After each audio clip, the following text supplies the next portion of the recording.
Hi everyone, welcome back to my channel. So lighting is a little bit different today because it's actually raining here for once. So it's a little bit gloomy, but we have a fairly big haul today. We have this bottom one from Right Stuff, a few from Barnes & Noble, one from Kinokuniya, and then I have another clip with a smaller box from Right Stuff, one order from Barnes & Noble, and then one order from Amazon, which has a couple art books. So let's get started.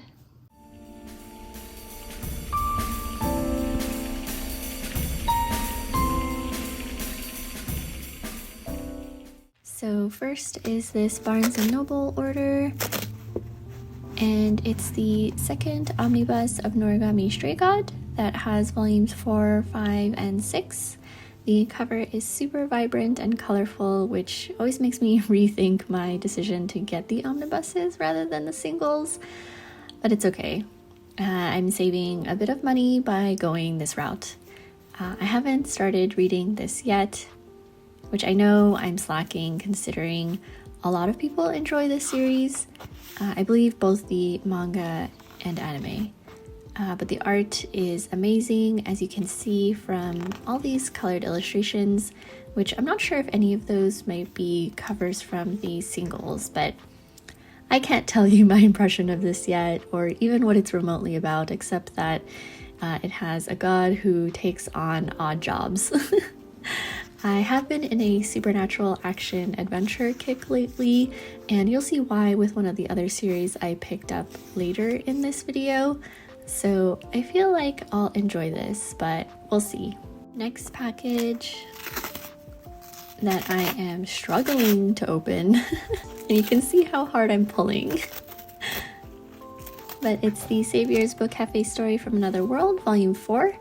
I haven't read this volume yet, but I did leave off on volume 3. It's funny because people who are fans of the isekai genre generally recommend the series to others who like romance but aren't necessarily into the isekai scene, which is me. But I do enjoy it as it's centered around this cute couple, Sukina, who's in her 30s, kudos to an older female lead who gets pulled into another world as its savior, and as a book cafe owner, and encounters Il, the handsome knight. And I believe this wraps up in the next volume, so hopefully it ends nicely. Next package. You know, just me struggling again. But it's A Galaxy Next Door, Volume 3. So I was initially drawn to this series because of the gorgeous covers and art, and that Kido Amagakure is the same mangaka as Sweetness and Lightning. But while that's just a heartwarming slice of life, this is too, but with a supernatural twist. And it's that supernatural aspect that puts me on the fence with it because it felt so gimmicky. I think if it was just some girl next door that develops a relationship with a male lead, I'd probably like it more. But then that would just take away the whole galaxy part to the title. But anyways, I didn't think to try and cancel this pre-order, so I thought I was stuck with getting it, but I'll decide later if I want to unhaul it or not. Next is my Kinokuniya order, which I usually only order Japanese volumes with the occasional special edition volumes or art books. But the first volume I got is the Daytime Shooting Star Special Chapters compilation, which I had no idea this was out there. So thank you to KK-chan for asking if I knew about it or read it, because I had not. And I wish things like this got translated and published, because this is extra content and chapters that we're missing out on. But it had been a while since I've read this series, but Mika Yamamori's art never fails. And this is so cute. Suzume's, hey, wanna hang out? And Mamoru saying, okay. But I do recall looking up this series at one point and coming across images that didn't look familiar to me. And turns out they're from this volume, which is cool because I distinctly remember seeing images of Satsuki from these panels. But I love his character design, and particularly him wearing glasses. But anyways, I will read this soon, and I'm happy to add this to my collection. Here is A Sign of Affection, Volume 7, the special edition that comes with an extra booklet. Again, it would be so nice if the English volumes got these extra items, which, who knows, maybe publishers will start doing that, but I'm probably going to sell this volume because I'm eventually going to get the English translated copy. But for now, I'll do a quick flip through of the extra booklet. It's a shame sometimes when characters are right in the middle of a page fold. But I do recognize some of these pages as they're the colored illustrations in the manga. The artist of the Sumo Ishida duo is super amazing, and I wonder what this short manga part of the booklet is about. But anyways, this is some fun extra content with beautiful art as expected, and it was nice to flip through. So if you're interested in these extra things, you gotta keep on top of the Japanese manga releases as well. Next is Yamada-kun the Level 999 no Koi wo Suru, Volume 6. I'm still fairly caught up with this series since I'm on chapter 77, although I think there's 86 chapters now based on the Ganma app. But I've already read this volume since this only has up to 62. The series is basically about a group of gamers and the development of the relationship between Yamada, who's more of the pro gamer, and Akane, who's the casual one. It's super sweet, and I'm just continuing to follow it along as it goes. But I'm really excited that this is getting an anime. I will for sure be watching it when it comes out, but this is a series that I constantly ask to get picked up in surveys, so hopefully it does. And here's volume 16 and 17 of Something's Wrong With Us. I specifically got 16 because it's also a special edition with an illustration booklet, and 17 because who knows if Kodansha will publish beyond 16, which is technically the final volume of the main story, and 17 picks up a side story. I didn't want to read into it too much because of spoilers, but in the event that Kodansha stops at 16, I'll have 17 here, similar to what happened with Daytime Shooting Star volume 13. But anyways, here's the extra booklet. I'm flipping through it because they're just illustrations of Nao and Tsubaki together, which we've been getting every cover, so I think it's safe to check out. And actually there's a handful that are cover illustrations. And then with volume 17, which I'm obviously not going to flip through since I am following this series as the English volumes gets released, but as I mentioned, this will have side stories. I'll be talking about this series again since I picked up the English volume 11 later in this video. Now, opening up this fairly large right stuff order, this won't be a variety of series, but actually just two that I've been considering getting every now and then, and I guess now was the time. But we have I Hear the Sunspot and Bungo Stray Dogs. I'll start with I Hear the Sunspot by Yuki Fumino, published by One Piece Books. I haven't read this yet, but going off of the synopsis, it follows Kohei, who has a hearing disability, which makes interacting with others difficult, as it seems he doesn't want to trouble anyone by it, so he keeps his distance. But Taichi comes into his life, someone who's very outspoken, and helps Kohei put himself out there into the community he was anxious to be a part of. So there's several more volumes to this series beyond this first one, which I'm assuming it continued on because it was a fairly successful publication. But here's Theory of Happiness, another one volume that seems to go more into Kohei and Taichi's more than friends relationship. And then the next three are called Limit, even more story into their life together.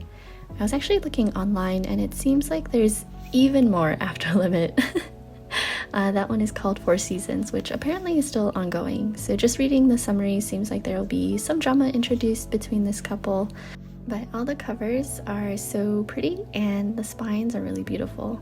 Now next are all these Bungo Stray Dogs volumes. I actually got the first few in a separate Right Stuff order, so we're starting with volume 6 here, and I'll cycle through the volume covers. Here's 7, which I've read up to so far, volume 8, 9, volume 10, 11, 12, 13, 14, and 15 for some reason is plastic wrap, so not sure what that's about, but we'll see. I love this cover though. 16, 17, 18, 19, 20, all the way to 21, which is the latest in-stock release. Here's the next clip with a Barnes & Noble order, an Amazon order, and a small Right Stuff order. I will open the Right Stuff box first. and it's the 2 volumes of Therapy Game, something I've been so obsessed with since I first read it and have since reread it like, I don't know, more than 5 times at this point. They're quick reads anyway, since it's just Secret XXX, which I'll show later in this video. These 2 volumes of Therapy Game, and then 2 volumes so far of Restart. So besides absolutely loving Meguru Hinohara's art style and these character designs, the story between Shizuma and Minato is really nice. It does start off kind of rocky and questionable with a revenge plot, but as they establish their relationship, it's just everything. I'm dying over here for Restart Volume 3. Reminder on the explicit content warning, these are plastic wrap for a reason, so it is a spicy series, but one that's definitely worth it. Next volume is Only the Flower Knows by Rihito Takare, published by Digital Manga Publishing under the June imprint line. I also have volume 2. This is the same mangaka who did 10 Count, which I kind of prefer this series over 10 Count. But the cover is so beautiful and it's become one of my top favorite covers actually. So I have read this 3-volume series except the spin-off, but it's a fairly straightforward romance between the two and I thoroughly enjoyed it. Then here are the first handful of volumes as I mentioned for Bungo Stray Dogs. I got volume 2 in a separate order since Right Stuf didn't have it in stock at the moment, but I'll just briefly talk about it as it follows Atsushi, who ends up joining the Armed Detective Agency, which is an organization of gifted people with powerful skills. Together they resolve cases all while dealing with the Port Mafia, the dark underbelly of the town, and other agencies that have their own motivations. I'm a huge fan of mystery and crime-solving stories, so couple that with this great art and character designs, it was only a matter of time. I'm also simultaneously watching the anime as I read, but I've heard it kind of jumps around between the manga and light novels. There's so many spin-offs to this series, but just like everyone else, I'm a huge fan of so many of these characters.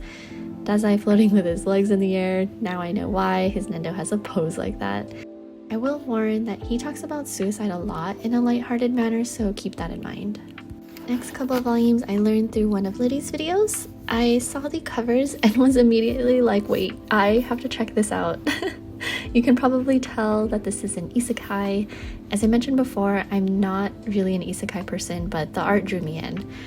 It's the Other Worlds books depend on the bean counter with art by Kazuki Irodori and story by Wakatsu Yatsuki, published by Yen Press. It's a BL fantasy that centers around Seiichiro Kondo, who is just an overworked employee that gets pulled into another world and continues doing accounting. I briefly started to read it since I read reviews that people were saying there was a nice plot to it. Some parts of it kind of made me tired, not in a bad way, but as if I was working too. But as Seiichiro establishes his role in the new world, seems he catches the eye of the Ice Prince. So I'm curious to see how people rated this so high and wondering how the dynamic will be between the two main characters. But the art looks amazing, so I'm hoping I will enjoy it. And last volume in this box is On or Off by A1, published by Tokyopop. This is a hefty manhwa as it's in full color and is quite a dense printing, so it's understandably more pricey. Another mature 18 plus read, so do take note. But I learned of this series through Summer, or Nana's Dreams. I know she absolutely loves this series, so I had to check it out, which I have read this volume and I'm waiting for my volume 2 to come in. So we have Young, who with a group of his friends gets their proposal for an app accepted by SJ Corporation, where Daehyung is the company head. One thing leads to another, and yeah, curiosities are sated. Let's just leave it at that. Young's little daydream sessions have me blushing, but also getting secondhand embarrassment. And then Daehyung, I'm waiting until I read more because I can't quite pinpoint his character yet. But the coloring kind of gives me older comic vibes, and the quality of this print is really nice, so I'm looking forward to reading more. Here's another Barnes & Noble single volume order, and it is Blue Lock Volume 3. I read this as every volume gets released, so I did read volume 2 and need to get into this one. I am enjoying it since it feels like next level competition like Survival of the Fittest, and it's kind of cool reading this with the World Cup currently going on. And here's something I got from Amazon. I was actually thinking this was going to be something completely different, so when I opened it I was confused and thought, what is this? Not me already forgetting the things that I've ordered. Not that it would be the first time. But this is the point character drawing 2-volume book by the artist Tako, who I followed on Instagram for a long time. They've posted so many tips and tricks to drawing anatomy that I thought I needed to get myself together and invest in more helpful books, and not only illustration art books, which I do love getting. As you know from my channel, I've showcased my art book collection and have hauled some through these past few months and things like that. But I also need to get books that will encourage me to practice and study. The nice thing of these volumes are that it's been translated into English as well. I mean, studying the sketches can be self-explanatory, but it's even more helpful to read what's going on and why things are drawn the way that they are. So yeah, if you're an artist or looking to get into art, books like this are good to consider for improvement. There's so much content in here that I'm hoping the repetition of studying something will help me improve faster. But here's the other book they've done that goes beyond anatomy and looks at some posing, clothing, accessories, line of action, all sorts of things. These are great prints, and I'm glad to have this in my art book collection. First series is Dengeki Daisy, volumes 8, 11, and 12. I'm very close to completing this series in my collection and just missing volumes 10 and 15. Unfortunately, it doesn't seem like Shoujo Beat is even remotely close to reprinting some of the hard-to-get volumes yet, which I was really lucky to have gotten volumes 8 and 11 because a friend of mine shared a picture of a local bookstore they were at. I looked at every volume in that picture and then noticed that these two were on the shelf. I said, oh my god, please get them for me and I will pay you for them if they're selling it for retail price and not marked up, which luckily it was. So they went ahead and did that, which I am so grateful to them for having gotten these for me. But I have only read up to volume 4 so far. The plot has been pretty wild even up until then, so I'm looking forward to somehow finishing this series in the future. Next volume is The Girl I Saved on the Train Turned Out to Be My Childhood Friend. And it's exactly what the title says. It's published by Yen Press. I picked it up randomly while browsing the shelves at Barnes & Noble, and I read it thinking it might be a cute read. It follows Ryo Takamori, who saves his childhood friend Hina Fushimi from a groper on the train. They had drifted apart in middle school, but this encounter seemed to be a path forward to rekindle their friendship. They seemed to be interested in each other in the past, but because of how different they were, Hina being super popular in school and Ryo being a bit of a loner, nothing ever happened. But now Hina is more forward with her feelings and takes this as an opportunity to get close to Ryo again. I thought this was okay and wasn't too impressed with how the volume went along. There is a bit of fan service, which again was okay, so yeah, I don't think I'll continue on with it though. Next volume is Ima Koi, volume 3. I have read this as well, and it's more straightforward, fluffy romance. This volume starts off with a classic school festival, Satomi and Yagyu working on the committee to organize events, some swoon-worthy encounters, potential love rivals. It's your classic shoujo story with cute moments. I was so hesitant about continuing this series after volume 2, but I think this volume was enough for me to change my mind and then even order volume 4. Next is Kowloon Generic Romance volume 1 by Jun Mayuzuki, published by Yen Press. Aesthetically, this volume and the other upcoming volumes are stunning. I love the graphics look of it and the typography. I haven't read this volume yet, so I don't know much about it, to be honest, but it seems like a grittier romance, and it even has an explicit warning on the cover. I'm not sure what this has in store in terms of that, but I've heard a lot of great things about this first volume, so I am looking forward to getting into it too. Then we have Love of Kill Volume 9 by Fe, published by Yen Press. I'm actually behind since I left off on Volume 7.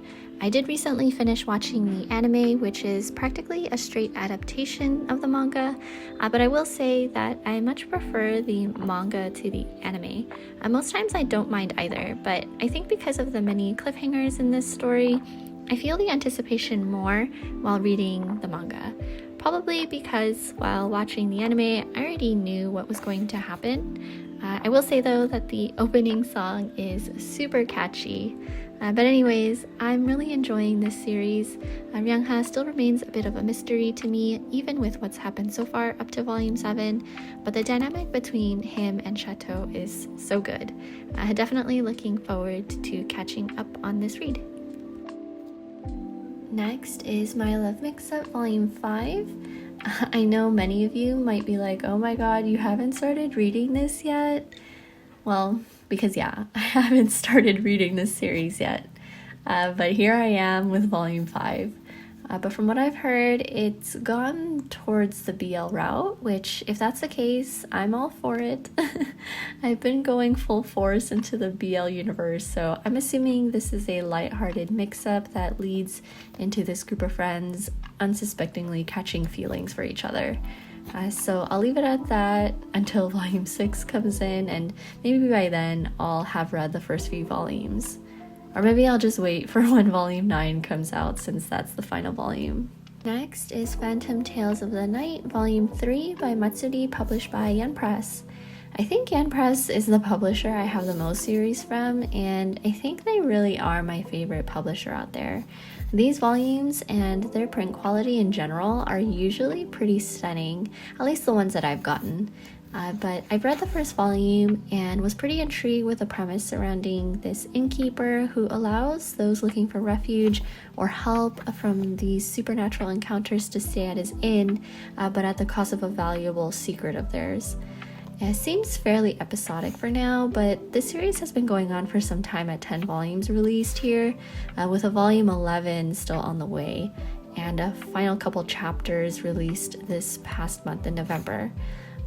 So while I do love my romance, I do also really like some dark fantasies. Plus, the art is really beautiful, and I'm pretty sure I've heard from many people that when they're in store and they pass by it, the art always catches their eye. Next volume is Secret XXX by Meguru Hinohara, published by Sublime. Big warning that this is an explicit volume, uncensored and everything. So do not pick this up if you are not of age. But I've mentioned this before, I'm a huge fan of Therapy Game, which this is the prequel volume. It's such a sweet BL centering around Shohei, who finds work at a local pet shop, which is where Itsuki works. It's pretty slice of life with a few bits of drama, but overall it's a really fluffy story, and I can't forget to mention all the super cute bunnies, which I love about Hinohara Sensei's works because they always have animals in them. I have a future haul that I'm working on, and you'll see how much I've come to love Secret XXX and Therapy Game based on all the things that I bought. This next one is Something's Wrong With Us, Volume 11 by Natsumi Ando, published by Kodansha. This is a whirlwind of a drama series that I have so much fun chatting about with some fellow content creators and manga collectors. Every time a new volume comes out, I have to read it right away because the drama is so gripping, which actually Volume 12 should be coming out fairly soon by the time I upload this video. But this series gives me similar feelings of when I would watch a really dramatic soap opera or K-drama, and secrets are being uncovered, tragedies and shocking revelations are happening left and right. It's essentially about Nao and Tsubaki's rivalry surrounding the Kogetsuan, a historic wagashi Japanese sweets shop. There's romance, and like I said, secrets and tragedies all intertwined in here, so if that appeals to you, you'll definitely enjoy this one. This won't be a surprise to anybody, and it's Spy Family Volume 8. I've read through this volume a while ago where they go on a cruise ship, and of course, while Yor is doing her assassin duties, Anya's trying to keep everyone's secrets safe while being on the same ship. There's a bit of an introspective moment with Yor that I think is really nice amidst all the funny and silly moments. But yeah, I'm still enjoying this series. I haven't started watching season 2 yet, so I have that to look forward to. This one is my first GL volume in my collection, and it's The Summer You Were There by Yuama, published by 7seas. I was in the middle of putting together a Right Stuff order and was looking through the 7seas email where this series was mentioned. The cover caught my eye, so I read the synopsis and thought it would be a cute read. It centers around Shizuku, who writes a novel that she doesn't intend to share until Kaori gets a hold of it. In an effort to encourage her to continue writing, Kaori suggests that they go out so that Shizuku can write their love story. I don't know how long this series is so far, but I'm looking forward to expanding into some girls love manga. And last manga for this segment is Tsubaki-chou Lonely Planet Volume 1 by Mika Yamamori, published by Yen Press. I've already read this series and just picking up the physical copies because I know this is a manga that I will reread many times in the future. As with all Mika Yamamori series, it seems. She's just too good. But we have Fumi, who's stuck with her father's debt and ends up as a live-in housekeeper for Akatsuki-sensei, a novelist. They do have an age gap, so if that makes you uncomfortable, maybe you should pass on this, but if you decide to stick with it, Fumi is such a great female lead, very self-sufficient and mature, and the development of her relationship with Akatsuki progresses pretty nicely. So yeah, I mean, if you're a fan of Mika Yamamori's other series and you want to give another one a try, this one is definitely a recommendation from me. This next item is a BL doujinshi called When Pink Rain Falls by Yoyu, published by Starfruit Books. It's a very cute and short read centering around Hanao, who ends up working at a flower shop after running out during a friend's wedding ceremony. The florist there helps Hanao realize his talents in floral arrangements and helps him overcome heartbreak. There's a second volume to this, but I don't know when the print will be available for purchase, but it would be cool overall to get more doujinshis printed. The next two items are sort of hybrid story art books, the first being Hell in a Bottle, story written by Kisaku Yumeno and art by Toji Honojiro. This one is an odd one. Honestly, I don't know what to make of it, but I have read through it since it's short and I wanted to see the art as well. It's about two siblings who find themselves trying to survive on an island with only a few possessions, one of which are 3 bottles that they send adrift with a message in them. There's a sort of delirious feeling to it the longer they remain on the island. It kind of had me confused as I wasn't sure what I was supposed to glean from it after reading it, but regardless, the art is beautiful and paired well with the adjoining excerpts. But if anyone is familiar with the Maiden's Bookshelf series, let me know in the comments below. And the second story art book is The Steam Reverie in Amber by Kuroi Mori, published by 7seas. I was super excited once this got released because I love this artist and the overall steampunk aesthetic. They've done a lot of Final Fantasy artwork and art for other fandoms. I haven't read the mini manga chapters yet, I've only flipped through this, but from a quick read, it seems like it's a slice of life on an airship. But overall, the art is gorgeous. The Zodiac Steampunk Girl collection is so cool, which I'll flip through it and let me know what your sign is. I'm a Sagittarius. And then there's the Steampunk Tarot card collection with removable tarot cards in the back, which makes this such a multifaceted art book. You get a lot out of it, and I totally recommend if this style appeals to you. And the next 3 items are Japanese magazines. The first being the December 2021 Dear Plus magazine with Shizuma and Minato looking so good on the cover. This is only the start of my therapy game items. The rest will be in another video where I catch up to all the Dear Plus covers I've missed where they're on it. Then the next 2 are dessert magazines. Here's Itsuomi from A Sign of Affection on the November 2022 cover. This coral background with his green outfit is just chef's kiss. Plus the glasses with the stare. I don't need to say anymore. And then speaking of the sneak peek on this issue, here is the December 22 cover with Museru Kurai no Ai wo Ageru by Keiko Iwashita, the mangaka who created Living Room Matsunaga-san. It's currently 2 chapters in, and I freaking love it. I may be biased because I love Living Room Matsunaga-san a lot, but I already really like the 2 main characters. And just look at them. Gaku with his ear piercings and overall cool attitude, then Hibari, who isn't a pushover either. This may get out of hand on me continuing to get so many Japanese magazines, but I just keep telling myself that it'll be okay. This was a lot, as you can see from this photo. If you stuck around, thank you so much for hanging out with me as I talk through all this manga from November. So if you enjoyed, I'd appreciate it if you liked the video, subscribe, and I'll catch you in my next one. Take care.